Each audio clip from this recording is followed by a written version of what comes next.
منم حاجی چوبان فرزند وطن که هزاران کلام دارم در بیداری تن.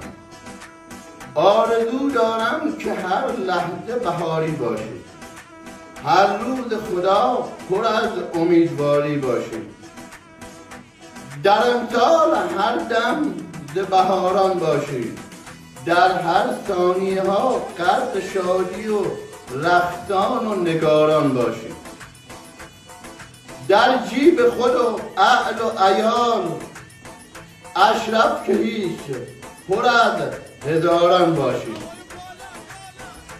در برد این همه دعا دور از غم و درد و بلا، زیر خربار دلاران باشید.